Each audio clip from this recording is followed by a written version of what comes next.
ദൈവ തിരുനാമത്തിന് മഹത്വമുണ്ടായിരിക്കട്ടെ.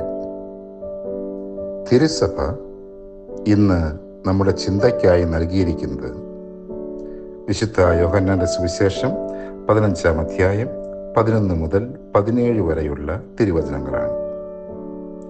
സ്നേഹത്തിൽ നിന്ന് ഉളവാകുന്ന സന്തോഷത്തെക്കുറിച്ചാണ് യേശു തമ്പുരാൻ ഇവിടെ പ്രതിപാദിക്കുക. 17-ാമത്തെ വാക്യം: ഞാൻ നിങ്ങളോട് കൽപ്പിക്കുന്നു, പരസ്പരം സ്നേഹിക്കുവിൻ. എങ്ങനെയാണ് ഈ ലോകത്തിൽ നമ്മൾ പരസ്പരം സ്നേഹിക്കേണ്ടത്? മലയാള ഭാഷ വ്യാകരണത്തിൽ ഉപമാലങ്കാരം നമ്മൾ പഠിച്ചിട്ടുണ്ട്.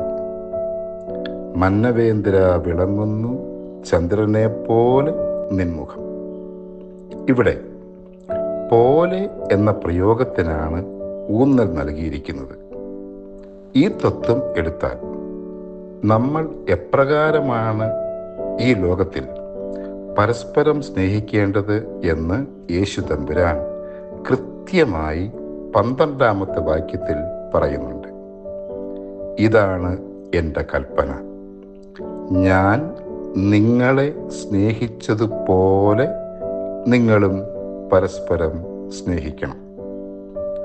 നമുക്കിഷ്ടമുള്ളതുപോലെ സ്നേഹിക്കുമ്പോഴല്ല, മറിച്ച് യേശു തമ്പുരാൻ സ്നേഹിച്ചതുപോലെ സ്നേഹിക്കുമ്പോൾ മാത്രമാണ് സ്നേഹം നിസ്വാർത്ഥവും സംഘർഷങ്ങൾക്കിടയിലും മധുരതരവുമായി മാറുന്നത്. സംശുദ്ധ സ്നേഹത്തിൻ്റെ ഒരു ദിവസം എല്ലാവർക്കും ആശംസിക്കുന്നു. ദൈവം അനുഗ്രഹിക്കട്ടെ.